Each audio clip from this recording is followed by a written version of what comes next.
اعوذ باللہ من الشیطان الرجیم بسم اللہ الرحمن الرحیم۔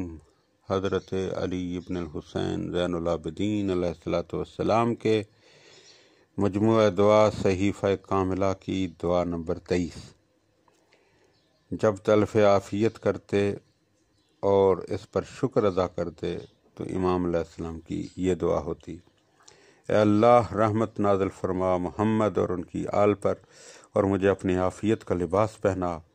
اپنی عافیت کی رضا اڑا، اپنی عافیت کے ذریعے محفوظ رکھ، اپنی عافیت کے ذریعے عزت و وقار دے، اپنی عافیت کے ذریعے بے نیاز کر دے، اپنی عافیت کی بھیک میری جھولی میں ڈال دے، اپنی عافیت مجھے مرحمت فرما، اپنی عافیت کو میرا اوڑھنا بچھونا قرار دے، اپنی عافیت کی میرے لیے اصلاح و درستی فرما، اور دنیا و آخرت میں میرے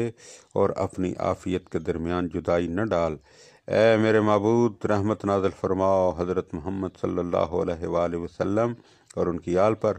اور مجھے ایسی عافیت دے جو بے نیاز کرنے والی، شفا بخشنے والی، امراض کے دسترس سے بالا اور روز افزوں ہو، ایسی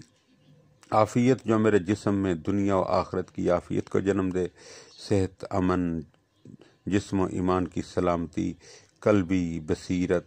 نفاذ امور کی صلاحیت، بیم و خوف کا جذبہ، اور جس اطاعت کا حکم دیا ہے اس کے بجا لانے کی قوت، اور جن گناہوں سے منع کیا ہے ان سے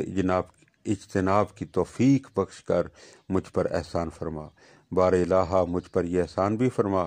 کہ جب تک تو مجھے زندہ رکھے ہمیشہ اس سال بھی اور ہر سال حج و عمرہ اور قبر رسول صلی اللہ علیہ وآلہ وسلم اور قبور آل رسول سلام اللہ علیہم کی زیارت کرتا رہوں،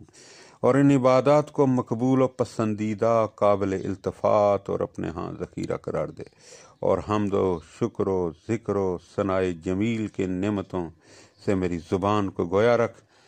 اور دینی ہدایتوں کے لیے میرے دل کی گرہیں کھول دے، اور مجھے اور میری اولاد کو شیطان مردود اور زہریلے جانوروں،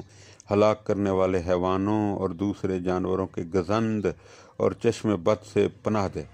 اور ہر سرکش شیطان، ہر ظالم حکمران، ہر جمع جتھے والے مغرور، اور ہر کمزور اور طاقتور، ہر اعلیٰ و ادنا، ہر چھوٹے بڑے اور ہر نزدیک اور دور والے، اور جن و انس میں سے تیرے پیمبر اور ان کے اہل بیت سے برسر پیکار ہونے والے، اور ہر حیوان کے شر سے جن پر تجھے تسلط حاصل ہے، محفوظ رکھ، اس لیے کہ تو حق و عدل کی راہ پر ہے۔ اور اے اللہ، محمد صلی اللہ علیہ وآلہ وسلم اور ان کی آل پر رحمت نازل فرما، اور جو مجھ سے برائی کرنا چاہے اسے مجھ سے روگردان کر دے، اور اس کا مکر مجھ سے دور اور اس کا اثر مجھ سے دفع کر دے،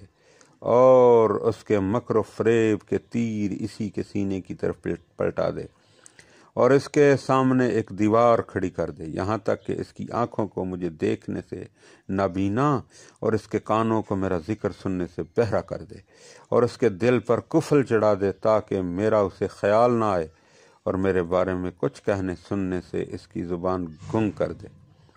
اس کا سر کچل دے، اس کی عزت پامال کر دے، اس کی تمکنت کو توڑ دے، اس کی گردن میں ذلت کا توق ڈال دے، اس کا تکبر ختم کر دے، اور مجھے اس کی ضرر رسانی، شرپسندی، طعنہ زنی، غیبت، عیب جوئی، حسد، دشمنی اور اس کے پھندوں، ہتھ کنڈوں، پیادوں اور سواروں سے اپنے حفظ و امان میں رکھ۔ یقیناً